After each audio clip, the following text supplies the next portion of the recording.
Hello, my friend, and welcome to Something for Everybody. My name is Aaron Machbitz, and today is a solo episode of the podcast where I'm discussing 10 habits of elite performers. So let's jump right in with 10 habits of elite performers. Number 1, choose ownership over excuses. What this means is extreme ownership. This is an idea from Jocko Willink and all others who are elite performers, right? This is habit 1 of being an elite performer. It's choose ownership over excuses. You have to take radical accountability and extreme ownership over you, your abilities, what you can control, and where you eventually want to end up. Now, all of these habits blend together, but maybe the first step is this: taking ownership of you, your career, your health, your nutrition, your sleep, your rest, your recovery, taking ownership over all of that, never pointing the finger at someone else, never being a victim, but taking extreme ownership, especially when you make a mistake, you fall short, something doesn't go your way, there's a challenge, there's an obstacle. We always want to use that mantra: obstacles make me stronger. So sort of the initial foundational step of trying to become an elite performer or a master in your craft, whatever it is to choose ownership, extreme ownership.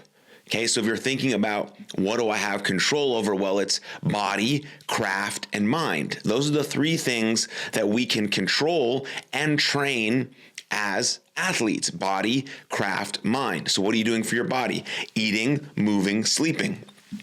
Craft, what's your skill development?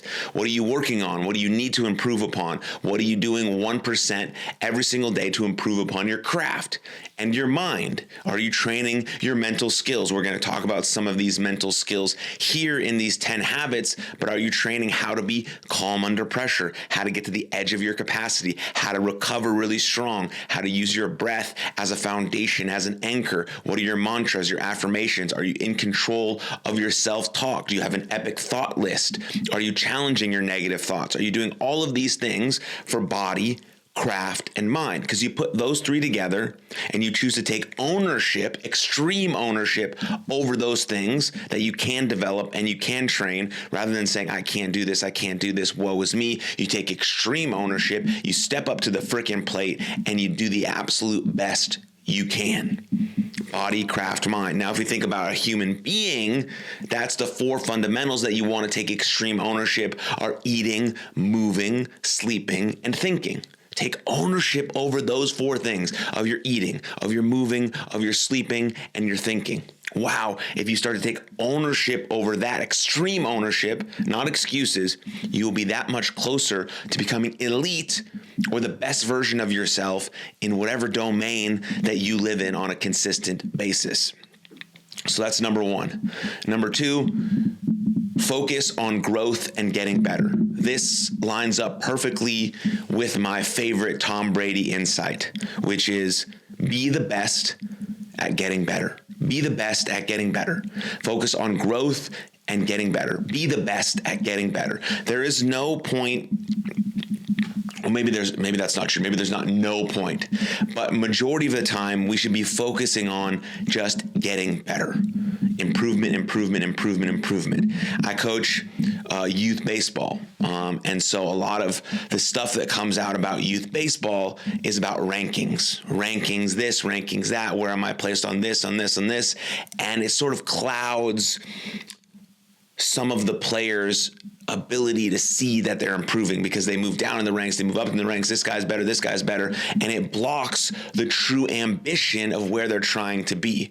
This insight comes from Tom Brady because when he was at Michigan, and as a freshman, he wasn't the starting quarterback. He was like 4 out of 4 quarterbacks, and he would only get a few snaps with the first team. And so he ultimately, after working with a coach, a mental skills coach, he ultimately made the decision that he wanted to just focus on being the best at getting better. He wanted to focus on making Even if he got one rep, that one rep, the absolute best rep he could do. And then he got 2 reps, then he got 3 reps. And those reps extended out and got more and more reps with the first team because he took every single rep seriously. He took it as, I'm going to just try and get as good as I can with this one rep, no matter what happens. Instead of focusing on, I need to be the starting QB. I need to be the starting QB. I need to be ranked number 1. I need to win a championship. I need outcomes sort of cloud us and then constrict us. And then we don't play as loose, as free, and then we're not in control fully of those outcomes. And so it's just sort of this loop that doesn't really go well and fit together for our mental model of how we want to become an elite performer or how we want to show up on the field. So if our ultimate goal each and every day is a process-based goal of something that we have full control over, like being the best at getting better, not being the best on the team, not being best in the world, not being best in the state, not being best in the rank sheet, not looking the best on social media, even though we didn't do shit, like just being the best at getting better by focusing on my body, my craft, and my mind, or my eating, my moving, my sleeping, and my thinking. Whatever it is, that's how we get better. 1% is 15 minutes of your day. How can we just make those little improvements each and every day and have this long-term vision of who we want to be and how we might be able to get there little step by little step by little step by little step by little step. So focus on growth and getting better. Or as Tom Brady would say, be the best at getting better. Number 3 falls right in line with number 1. Again, number 1 was choose ownership over excuses, extreme ownership. Number 2 was focus on growth and getting better, or be the best at getting better. And number 3, hold themselves accountable. Elite performers hold themselves accountable just like they take extreme ownership. This is very simple. There's not much to say on this. You must hold yourself accountable. What standard, not expectation, what standard do you want to set yourself to? And how can you hold yourself accountable to that standard day in and day out? Of course, we are human beings. We're not perfect. We're never going to be perfect. And we don't expect perfection. So we will fall short of the mark. That's great. But how do we go back to the drawing board and think about what can I improve? What did I do really well? What can I improve? And how can I address the things I need to improve? That's holding myself to a standard while holding myself accountable to the things that I'm responsible for. Extreme ownership and extreme responsibility all fall in line with having radical accountability for who you are and who you want to be, what kind of teammate you are, and how you show up day in and day out, especially on the days that are tough or the days that aren't going as well. That's accountability. Okay, are you someone that your teammates can count on? Are you someone that your siblings can count on, that your family members can count on? That's holding yourself accountable. That's holding yourself accountable. And it falls right in line with really focusing on extreme ownership and extreme responsibility, as well as just dialing in, trying to be the best at getting better. Next one, number 4, embrace consistency and mastery. There is no path to greatness. There is no path to greatness that doesn't include consistency. Consistency is one of the most important skills we have to master if we want to become the best version of ourselves, if we really want to unleash all that we are capable of. And we are capable of so damn much. But consistency is the only path there. It's the only path there. That's why, again, we have to have a longer term vision of who we want to be and how we want to get there.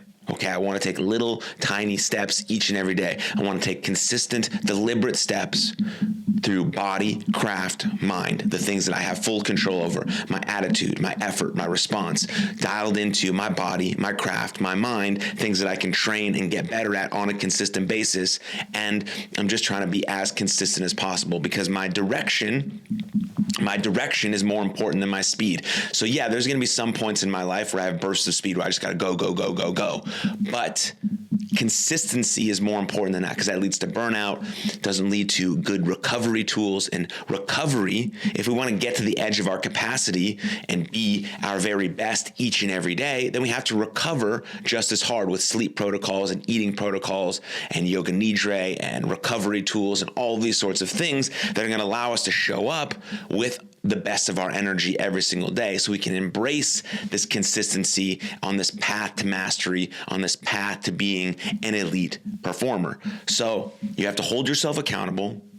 You have to take extreme ownership, but with that, combined with that, you have to be consistent on whatever path you're trying to go on, whatever you're trying to be great at. And we want to try and be great because there's only ever been one you, and there only ever will be one you. And so we need your best. We need everything you have to offer. We need your authentic, beautiful self going out there and trying to do the best you can, because that matters. You matter. Everything you do matters. And so we want to try and be as consistent as possible and bring out the best of ourselves in the most authentic way through our body, our craft, and our mind. That's really special. And so the next one, right along with that, not much to say about the next one, just because it's so similar, but extremely important if we're thinking about 10 habits of elite performers. Number 5 would be have a strong work ethic. And this is a foundational prerequisite. Like, this isn't much talked about in the elite performance space anymore, because every single person knows that if you want to reach a really high level of excellence in anything that you're doing, whether that's being a lawyer, an athlete, a baseball player, a student, a mom, whatever, you have to work hard. Like, it just is what it is. So people don't really talk about it anymore, but it's still an absolutely foundational habit to becoming the best version of yourself. It goes right in line with consistency. All of these are intertwined, and all of these sort of can be meshed up into one skill of, the habit of elite performers. They all possess these things, and I'm talking about them now because it's little things that you can focus on one habit at a time to try and dial in all your habits to be the best version of yourself on a daily basis, on the most consistent basis possible. And so you have to have a strong work ethic. That work ethic includes a strong recovery protocol. It's not nowadays just grind, produce. Yes, results are a part of the world we live in. That's just what it is. But to be able to, again, to show up as your best every single day with this strong, energized, zesty work ethic, you have to work hard at the recovery as well. That means eating well, sleeping well, thinking well, and moving well are all part of your work ethic, which allows you to get after it day in and day out, but also allows you to rest really hard, which is super important for just the longevity and the health of your life. It's also very important for your relationships and all these sorts of things that go hand in hand. Let me get a drink quick.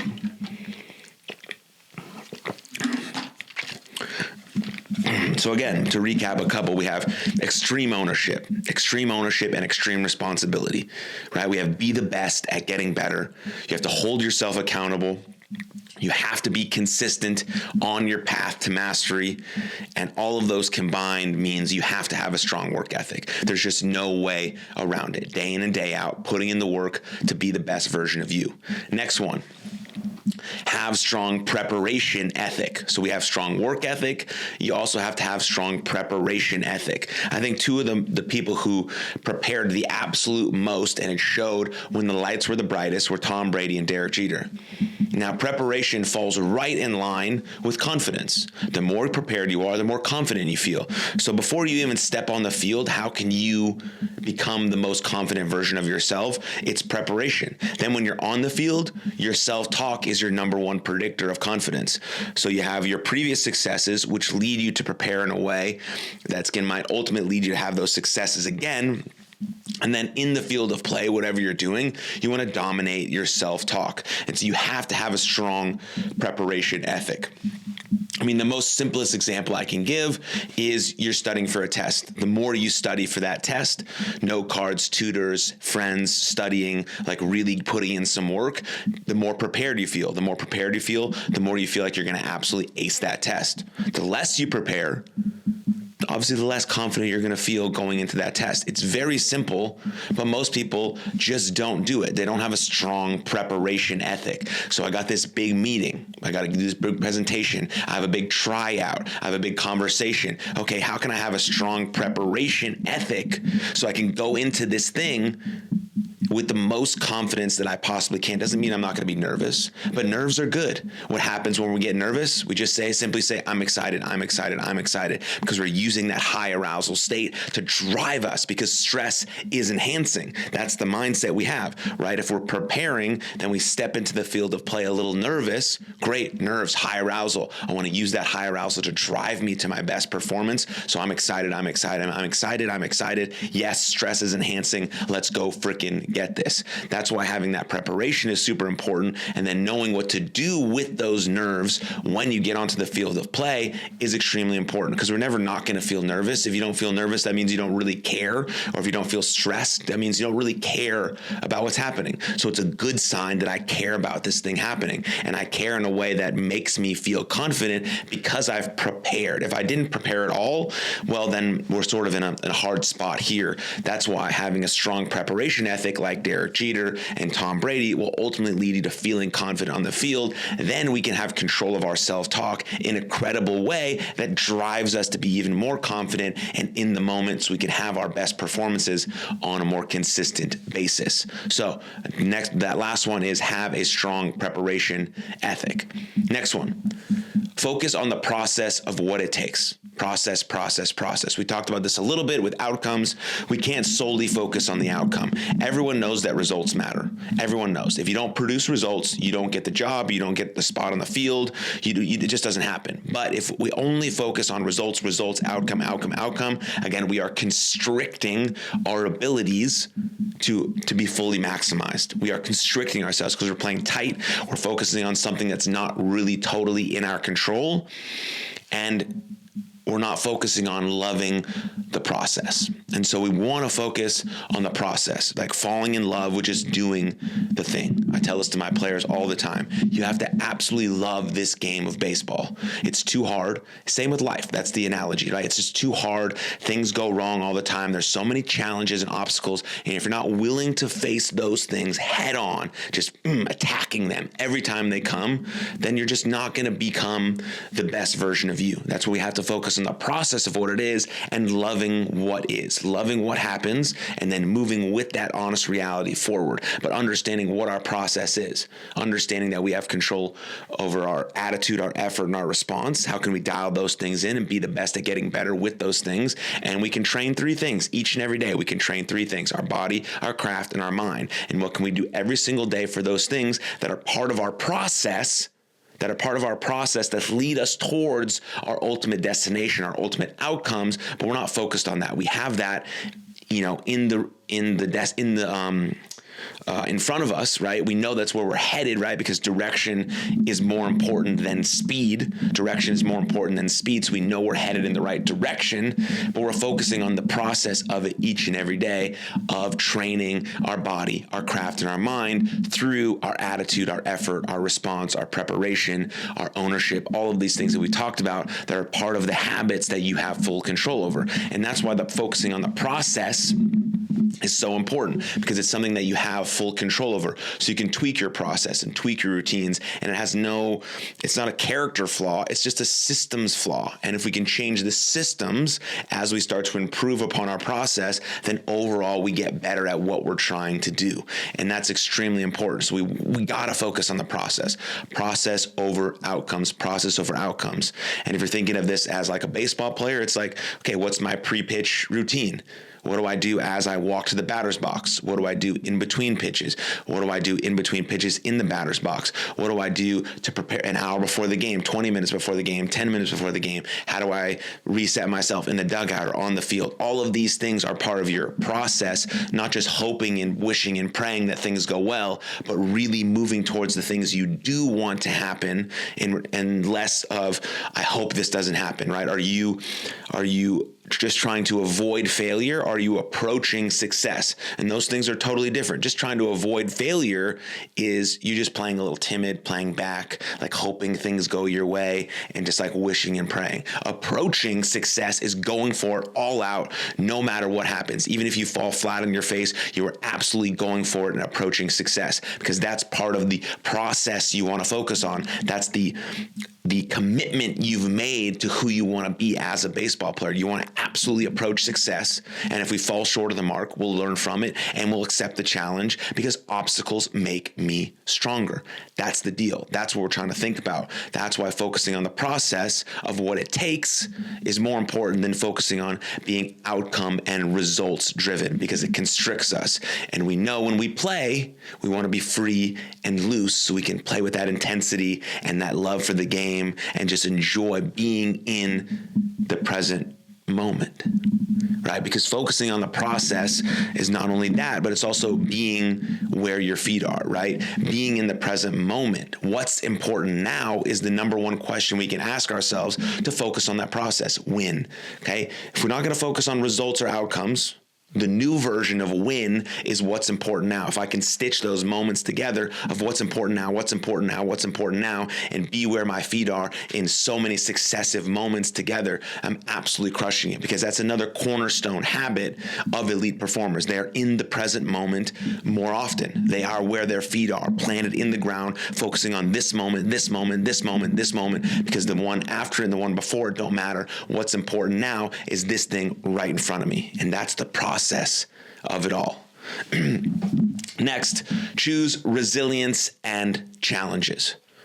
Elite performers thrive in adversity. My number one mantra, OHMS, obstacles make me stronger. You have to adopt that. If we are just beat down by every challenge or obstacle or anything that comes our way and it just shuts us down, we are never going to be able to reach our full potential. We have to see these opportunities as challenges to grow, right? We talked about being the best at getting better. The only way you can get better is if challenges and obstacles are thrown your way. If everything is perfect all the time, how are we getting better? Because everything is perfect all the time. So we have to choose resilience and challenges. We have to embrace that discomfort. The discomfort is just a sign that you're leaving your comfort zone a little bit and expanding your domain of competence. And that's amazing. So the best performers in the world thrive under adversity. They love it. They attack adversity head on. They see challenges as opportunities to make them stronger, and they see everything as fuel for their growth so they can become the best version of them. They see this as fuel for growth so they can be the best at getting better and ultimately become the best version of themselves. That's what elite performers do. They see everything as fuel for growth, and they have this mantra of obstacles make me stronger. Let's go, feed me. That's choosing resilience. That's choosing challenges. That's choosing to see adversity as an opportunity to grow, seeing setbacks and mistakes as an opportunity to grow. Be the best at getting better, focusing on that process. 2 more. Bring a competitive attitude. You have to. You have to compete. I have my players come up with a 2-word mantra. And one that I used when I was playing and one that I wanted to use in my team this past summer was compete and dominate. I just love those 2 words, compete and dominate, because when anything happens on the field, they're flustered, a bad play happens, they have a bad at bat, or whatever it is, they just remind themselves, okay, here we go. Lock back in, compete and dominate. That's who I am. That's who this team is. Compete and dominate.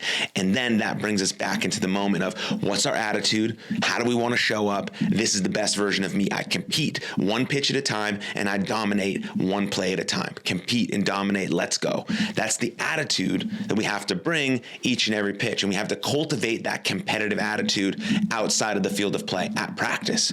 That's where we want to compete, so that when we get into the game of the real game, whatever the real game might be, that competitive nature just flows out of us. And it's also something that we can have fun with, because competing is fun. It's fun to go out there against someone's best, my best versus their best. Let's see who frickin' wins. That's fun. That's really fun. And so we have to nurture this competitive attitude. One, not only having this mantra in the back of our mind that we can repeatedly say to ourselves, which also helps us dominate our self-talk, compete and dominate. Let's go. But we're also instilling that competitive mindset in ourselves in practice, in low stakes environment, in inconsequential environments, so that I know when I get into the game, I can bring that competitive environment or that competitive attitude, and I can really go for it. Again, approaching success with that that competitive mindset, not knowing what's going to happen, not knowing if I'm going to fall flat on my face, if I'm going to completely just buff it, if I'm going to fail. Don't know, but I'm bringing this competitive mindset and I'm freaking going for it, and I'm approaching success, and whatever happens, I'll take it. I'll use it as fuel for my growth to get better and to get better and to get better and to get better. All of these things are intertwined and they work with each other for you to become the best version of you. So if you can compile these 10 habits and just absolutely dive into one at a time, simply just grow these habits over time to expand you as a person, as a player, whatever, you're just going to be that much better than the guy standing next to you, especially if you instill this competitive attitude in a practice setting and then so easily can transform it into a game setting. And then you have this 2-word mantra of compete and dominate, compete and dominate, compete one pitch at a time, compete one play at a time, dominate one play at a time, dominate one play at a time, compete and dominate. Let's go. I'm bringing it. I'm approaching success and using everything I have as fuel for growth. And so last one, sort of summarizes the whole thing, is know the value of emotional intelligence and support, right? Nobody does anything great alone. You need your teammates, you need your parents, you need your coaches. Nobody does anything great alone. Lean on support, ask for help, talk to people about what's going on, because that's the value of having emotional intelligence. The whole thing about understanding these habits and all of these mental skills is to increase and enhance our emotional intelligence so we understand more fully what's going on inside of us, so we can have conversations about it, so we understand how we feel and what we might need and what we might need from others and what support we might need. Because again, we talked about recovery is super important, but so are great relationships. And that's where support comes in, right? Great relationships are the cornerstone of a great life. And the reason why I love sports so much is because the relationships you can build with others. So yes, these are like individual habits that you can develop to become an elite performer, but a lot of them have to do with you becoming the best version of you, so you can have great relationships. You can have honest, courageous, beautiful relationships with the people that you're in the trenches with. Because playing sports and really going for it is vulnerable. Approaching success is a vulnerable thing, because again, you might fall flat on your face, but so what? You went for it. There's no regrets. And absolutely just going for it. And with that vulnerability, which just means courage and truth, you're going to build great relationships. And those great relationships are going to be far longer lasting and far more fruitful than any sort of one game or one moment that you play in. And so knowing the value of that support, understanding the value of great relationships and trying to cultivate those great relationships along the way. We want to be relationship first. Because, as Harvard has studied for 85 years with their study, is that great relationships and great health are the cornerstone of living the good life. And developing these habits is obviously the best way to bring out the best of you, to understand what you're truly capable of and be the best version of yourself.